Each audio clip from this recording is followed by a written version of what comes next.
Merci pour Nicolas pour cette invitation, pour l'organisation de cette journée passionnante qui permet, comme beaucoup l'ont rappelé, de croiser les regards et les approches. Et ce panel donc, insiste plutôt sur la dimension historique et sur aussi une relecture du 19e siècle qui me semble importante d'avoir à l'esprit lorsqu'on réfléchit à la question de la philanthropie.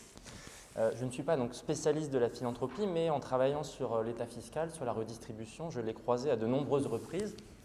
Et j'élargirai aussi mon propos à la question du don en général et des pratiques de don dans la société française en lien avec les questions de prélèvement fiscal et d'obligations fiscales ou de cotisations sociales qui ont pu contribuer à l'édification de l'État social. Donc, je voudrais brièvement entremêler un propos général avec quelques études de cas, mais qui seront rapides et qui auront plus valeur d'illustration, et interroger trois points de discussion au cours de cette présentation.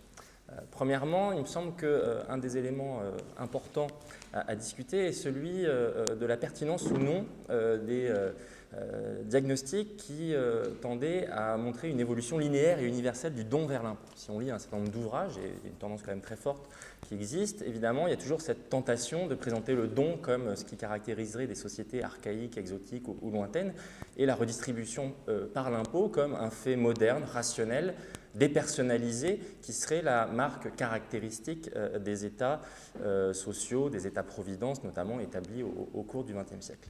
Et en même temps, on l'a vu avec les présentations de ce matin, on le verra encore cet après-midi, je pense, c'est évidemment une vision linéaire qui a été abondamment critiquée.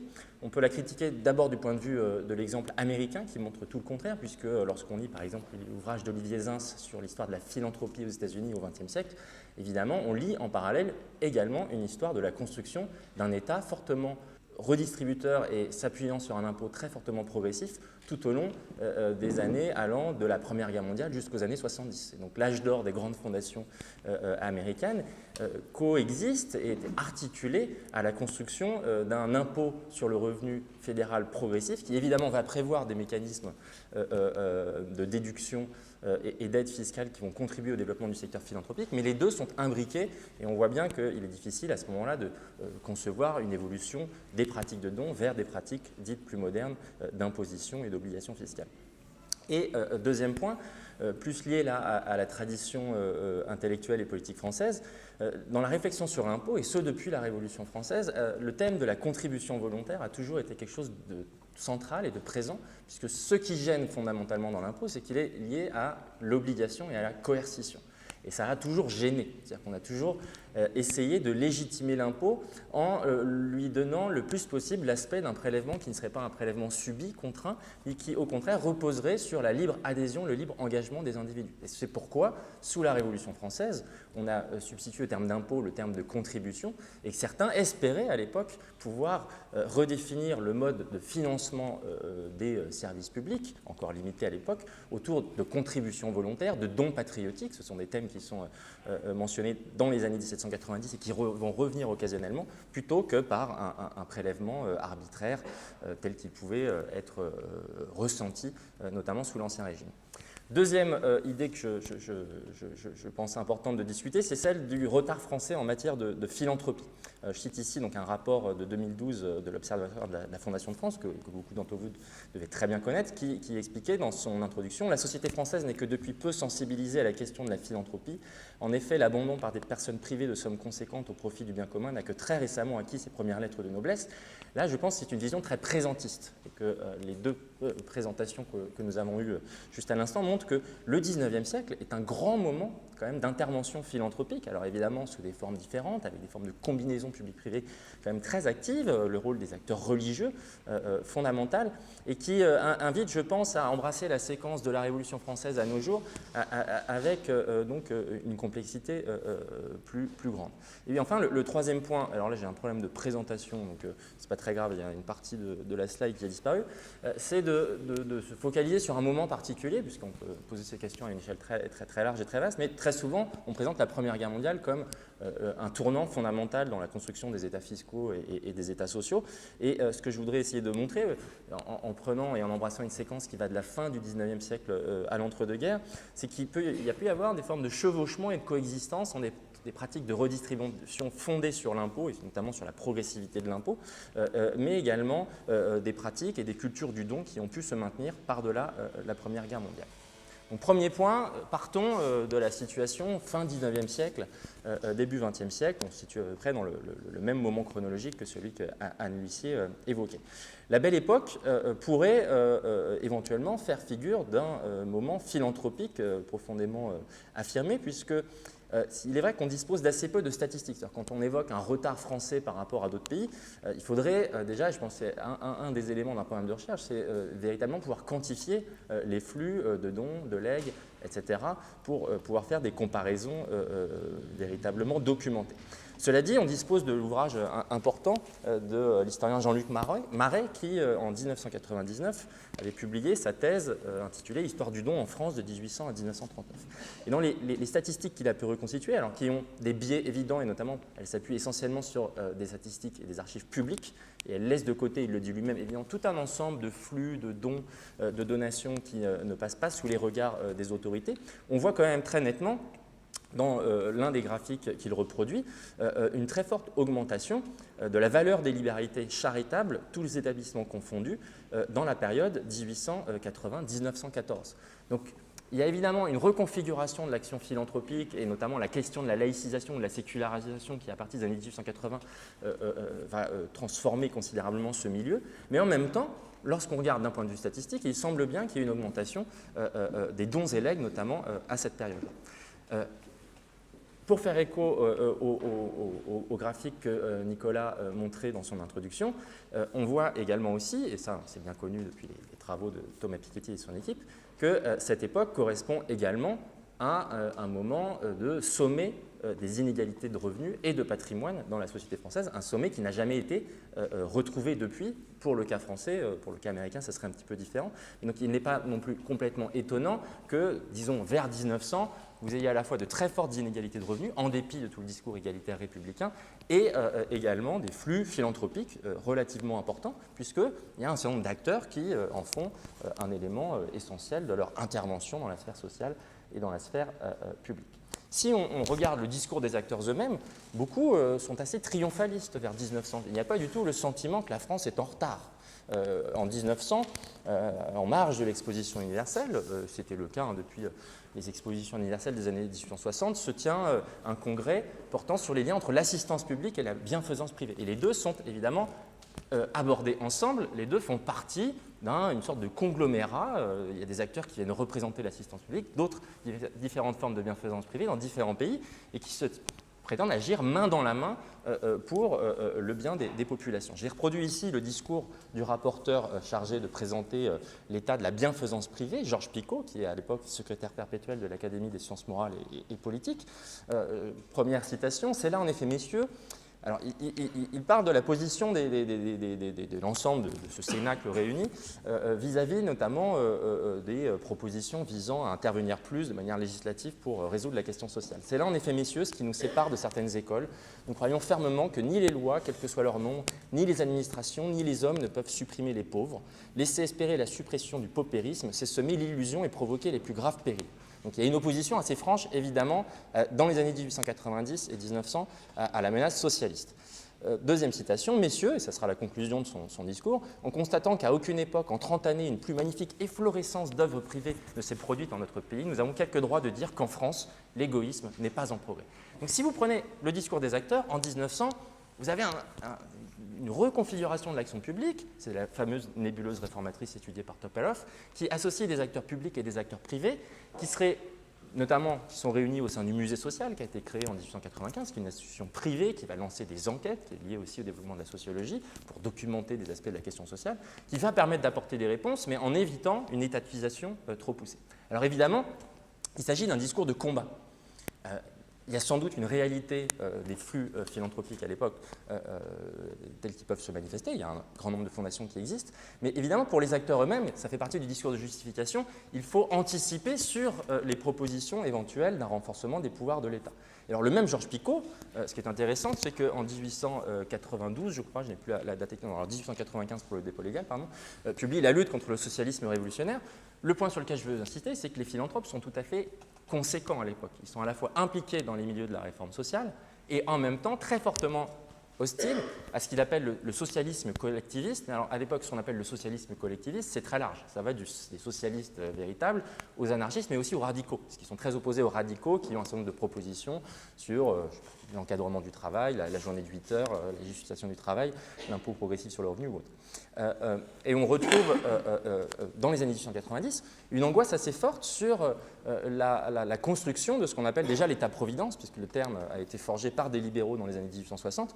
Vous avez ici une caricature, non pas de gens issus de la droite républicaine ou modérée comme Georges Picot, mais plutôt d'un journal de tradition de gauche, mais un peu anarchisante, qui représente l'État-providence, le rêve des socialistes qui s'occuperaient des individus du berceau jusqu'à la tombe, qui les prendraient en charge à toutes les étapes de leur vie. Et évidemment, c'est perçu comme une menace pour les libertés individuelles dont les républicains se font les grands défenseurs à l'époque. Picot, je terminerai là-dessus, est donc à la fois le grand zélateur de cet effort privé et en même temps est membre d'un comité de défense et de progrès social, de ligue qui milite contre l'introduction de l'impôt progressif sur le revenu. L'action, si on prend justement ce qu'on appelle leur multipositionnalité, est assez cohérente à cette époque-là. Alors, pour donner un exemple plus précis, je vérifie le temps, je vais passer rapidement. Un des points sur lesquels moi j'avais travaillé plus précisément, c'était l'implication de la famille Rothschild dans les œuvres de bienfaisance au cours du XIXe siècle. James de Rothschild, très célèbre, c'est celui qui a fondé la branche française de la dynastie, se lance dans la philanthropie, fait une véritable entrée en philanthropie au début du Second Empire, en 1852, en créant et en finançant un hospice israélite destiné à accueillir les pauvres israélites indigents, souvent arrivés de récente date à Paris, et donc fournit et met à disposition de la communauté juive de Paris cette institution qui alors, est interprétée dans un premier temps comme une œuvre de bienfaisance à caractère confessionnel, mais qui très largement va s'ouvrir à un public plus large parce qu'elle vise à s'inscrire aussi dans un paradigme un peu de laïcisation et à éviter d'être perçue uniquement comme une œuvre d'inspiration ou liée à la communauté juive. Ce qui est intéressant avec la création de l'hospice israélite, c'est que ça va vraiment être le déclencheur d'un moment d'émulation, le terme a été utilisé, c'est évidemment un ressort fondamental de l'action philanthropique au XIXe siècle, au sein même de la bourgeoisie juive parisienne. J'avais des cartes aussi sur l'implantation des œuvres des Rothschild. Ce qui est intéressant, c'est que les Rothschild, alors, ils habitent vraiment près de l'opéra, dans les quartiers d'affaires, etc. Mais l'hospice israélite est créé à l'est de Paris, dans le quartier Picpus, un quartier qui, à la fois, qui accueille beaucoup de congrégations, et progressivement qui va être aussi, l'idée c'est qu'il soit proche quand même des populations juives nécessiteuses, et qui de plus en plus, à partir des années 1870-1880, sont des populations qui arrivent d'Europe de l'Est, de Russie ou autres, et qui fuient les pogroms, etc. Et dans leur implantation, vous avez une autre institution très connue des Rothschild, qui est l'hôpital ophtalmologique Adolphe de Rothschild, qui est créé, lui, à côté des Buttes-Chaumont. Donc, si vous voulez, il y a une déconnexion entre leur lieu de résidence, là, pour le coup, et le choix d'implantation de leur structure charitable. Et ce qu'on voit aussi, c'est que progressivement, les Rothschild vont tendre à laïciser leurs œuvres philanthropiques et de bienfaisance, notamment parce qu'ils sont toujours accusés, ils sont dans une position très compliquée, hein, évidemment, ils doivent retisser du lien social, ils sont accusés par les antisémites de faire, évidemment, finance tout ce que vous voulez, hein, c'est vraiment le grand moment de développement de l'antisémitisme, anticapitalisme et antisémitisme racialisé.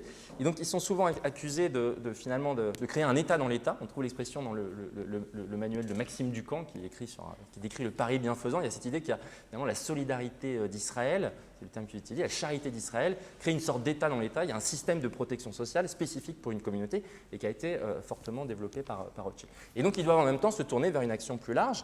Et c'est ce qui se passe très clairement dans les années 1880-1890. En 1886, la Fondation Rothschild est reconnue d'utilité publique. Elle associe un hospice, un hôpital, un orphelinat et progressivement différents hôpitaux spécialisés.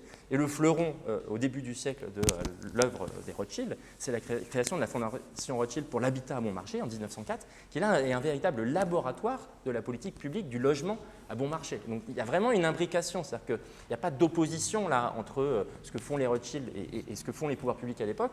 Il faut aussi tenir compte des moyens d'investissement dont disposent les pouvoirs publics pour comprendre l'interaction qui se joue entre les œuvres privées et les fondations publiques. Les Rothschild investissent par exemple 10 millions de francs dans cette fondation de 1904, ce qui à l'époque est un chiffre colossal. En même temps, bien sûr, les Rothschild ont des positions politiques assez cohérentes. Il y a un passage célèbre tiré d'une enquête de Jules Huret, qui est un journaliste du Figaro, qui enquête sur la question sociale en Europe en 1897. C'est un gros volume de 500 pages, très intéressant. Il va rencontrer des socialistes, des syndicalistes, des philanthropes, des patrons, des économistes. Et il raconte sa rencontre avec Rothschild.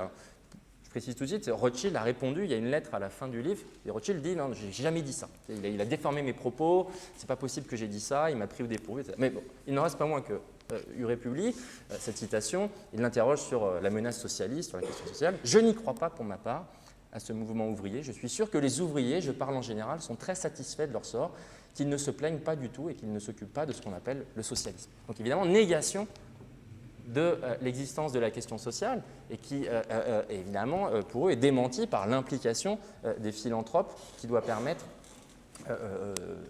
d'améliorer le sort des populations nécessiteuses sans nécessairement en passer par une étatisation, une collectivisation ou par l'application de mesures de type fiscal ou social. Bon, que se passe-t-il avec la Première Guerre mondiale? Évidemment, la Première Guerre mondiale, c'est un tournant capital dans l'histoire de la redistribution et notamment dans l'histoire de l'étatisation de la redistribution.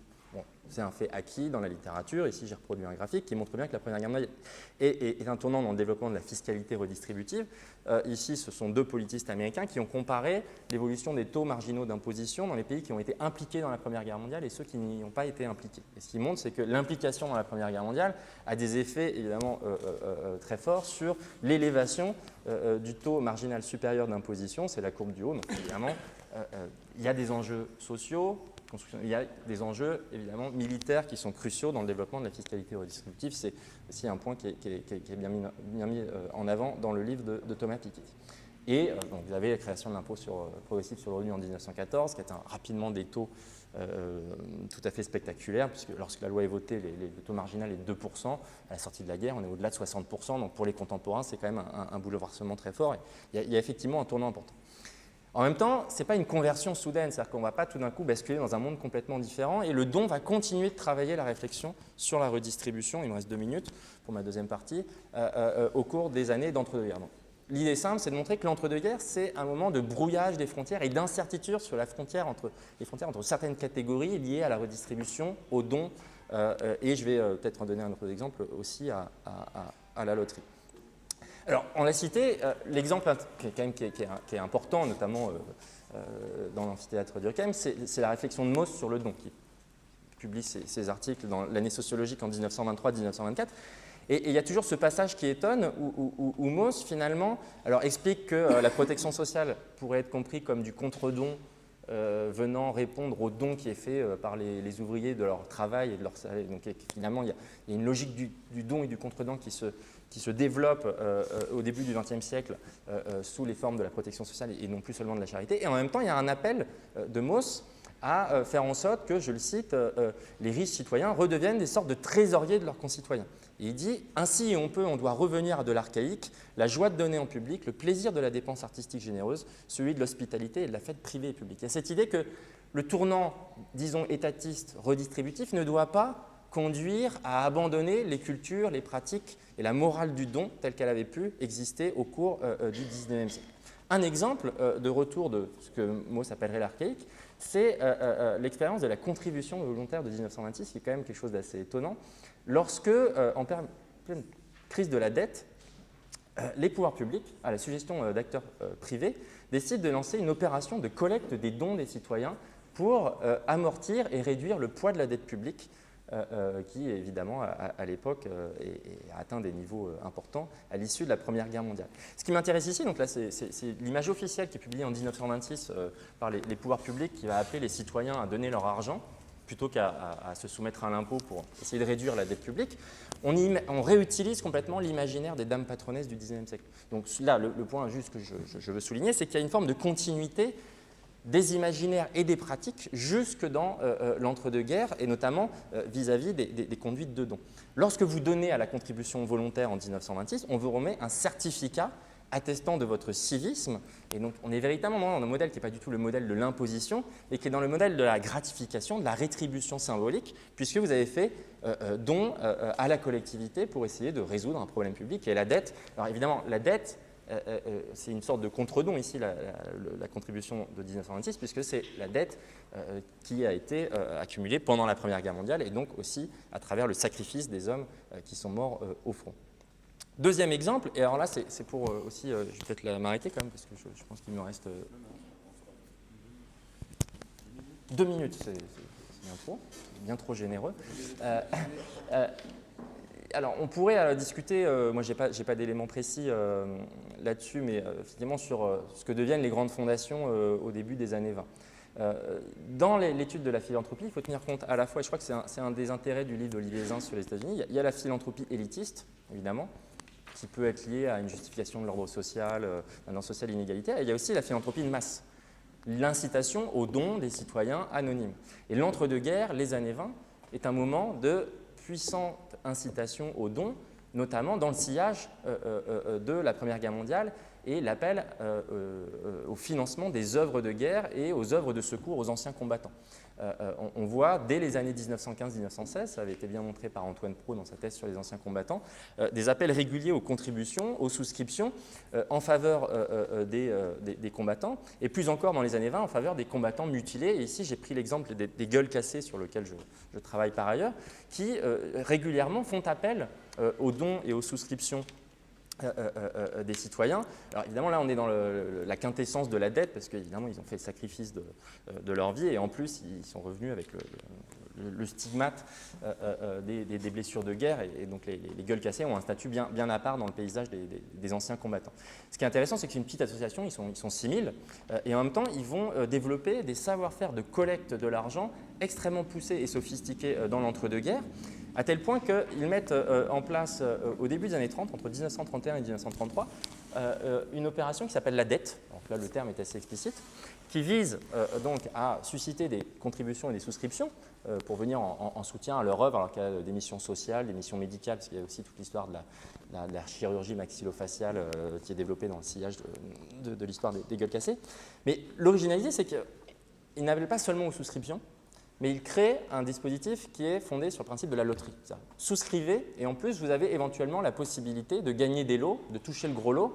Donc on fait appel à la fois à la générosité des donateurs, mais pour susciter davantage de dons et de souscriptions, on y inclut la possibilité liée au hasard et à la chance de gagner un certain nombre de lots. Alors tout à fait étonnant, puisqu'on peut gagner des avions, des automobiles, etc., des motocyclettes entre 1931 et 1933. Donc certains ont gagné des avions, je ne sais pas très bien ce qu'ils en ont fait dans leur jardin, etc. Bon, mais pourquoi je vous raconte ça? Parce que là, c'est une initiative complètement privée. C'est une association qui met ça en place. Et on se rend compte, et les pouvoirs publics se rendent compte que ça marche bien. Et les gens, finalement, aiment la loterie, alors que les loteries d'État sont interdites depuis 1836, ce qui n'est pas sans lien avec l'histoire qu'on racontait tout à l'heure. Pourquoi on a interdit les loteries d'État en 1836? Parce qu'on disait qu'il faut éviter que les classes laborieuses, appâtées par le gain, jouent à la loterie. Il vaut mieux qu'elles épargnent, développement des caisses d'épargne à partir de 1800, notamment sous la monarchie de Juillet. Donc on interdit toute loterie d'État. Mais là, l'État se rend compte que les gueules cassées, ça marche plutôt bien, et puis on a un moment un peu de crise des finances publiques. En principe, la position, c'est de considérer que la loterie, c'est vraiment une institution de nation complètement arriérée. Si l'État veut se financer sur l'appât du gain des citoyens qui va appauvrir en leur promettant des gros lots, beaucoup disent non, c'est pas possible, c'est pas notre standing, c'est pas du crédit de la nation française. En même temps, ils voient que l'opération marche bien, donc en 1933, on a un gros problème de finances publiques, et notamment ce qui pèse dans les finances publiques à l'époque, c'est les pensions des combattants. Donc on veut réduire les pensions des combattants, politiquement c'est impossible, donc qu'est-ce qu'on fait? On dit on va créer une loterie temporaire, et en tout cas en 1933, les ressources de la loterie serviront à payer les pensions des combattants. Donc ici, une des premières affiches officielles de la loterie nationale qui est créée en 1933, le lien explicite est fait avec le sort des anciens combattants, et avec cette idée que c'est une recette affectée, et on essaye de lever de l'argent par ce biais. Progressivement, et dès 1933-1934, ce qui devait être temporaire va devenir permanent, Et la loterie d'État était recréée alors que depuis un siècle, elle était interdite. Et donc il y a une forme d'étatisation, de publicisation de quelque chose qui était au départ privé et porté par des acteurs privés qui avaient joué sur le développement de l'ensemble de ces pratiques de souscription et de donation dans le sillage de la Première Guerre mondiale. Ce qui est intéressant ici, c'est le brouillage donc, des frontières entre le don, la chance et l'intérêt, entre le financement des ressources publiques via la loterie et également les expériences privées. Et l'imaginaire, bien sûr, derrière, c'est l'imaginaire du don et du contre-don, puisque le souvenir de la guerre est toujours omniprésent. 3 points en guise de conclusion. Donc, d'abord, ce qu'on a bien vu, c'est que la philanthropie est bien un mouvement social et une tentative de résistance à l'État fiscal avant 1914. Si on rétablit la cohérence des prises de position des acteurs, c'est assez clair. Et je dirais plus mouvement social que mouvement de contestation, on en a parlé tout à l'heure, puisque un certain nombre beaucoup de ces acteurs en fait, sont des élites qui, certes, craignent une forme de dépossession politique, mais ont quand même la main mise sur un certain nombre d'acteurs de domaine de l'action publique. Deuxième point, les comportements bienfaisants et charitables caractéristiques du XIXe siècle se perpétuent dans les pratiques et dans l'imaginaire après la guerre de 14-18. Donc, à mon avis, il y a un champ d'investigation à faire sur les fondations et notamment les souscriptions de masse dans le sillage de la Première Guerre mondiale et bien prendre en compte de manière un peu anthropologique le fait que les frontières sont très floues, y compris pour les acteurs eux-mêmes, entre ce qui est ressorti de l'emprunt notamment, l'emprunt de masse qui a été appliqué pendant la Première Guerre mondiale et dans son sillage, de l'impôt et du don. Et les frontières sont très, très, très floues. Si je dis ça, c'est que notamment, lorsqu'on incite les citoyens à souscrire aux emprunts publics pendant la Première Guerre mondiale, un des soucis des autorités dans les rapports, c'est bien d'essayer de faire comprendre qu'il ne s'agit pas de don, que c'est de l'emprunt, qu'en principe, on doit récupérer son argent plus un intérêt. Finalement, on s'interroge sur la perception que les acteurs et les citoyens eux-mêmes ont des différentes possibilités de collecte de l'argent public à cette époque-là. Et donc le couple don-obligation ou liberté-obligation, comme le mentionnait Nicolas tout à l'heure, est une tension qui n'est pas une tension qui s'est éliminée, mais qui est en réalité une tension structurante au cœur des enjeux de légitimation de l'État social. Et j'en voudrais pour preuve, et je terminerai là-dessus, les réflexions récentes en Allemagne de Peter Sloterdijk, dans son livre « Repenser l'impôt pour une éthique du don démocratique », qui se livrait à une critique féroce de l'impôt au nom de la vertu supérieure d'un point de vue démocratique du don et de l'exaltation de la vigueur de la société civile. Je cite, « Du geste du don, on peut montrer sans grande difficulté qu'il est l'unique forme d'allocation à l'État qui convienne à une société civile se prenant au sérieux. Lui seul pourrait mettre un terme au système dégradant des prélèvements obligatoires. » C'est un exemple parmi d'autres qui, en réalité, est révélateur d'un problème de fond que l'on trouve au XIXe siècle, au XXe siècle et encore aujourd'hui dans la légitimation de l'État social et de ses mécanismes de financement. Voilà, merci beaucoup de votre attention.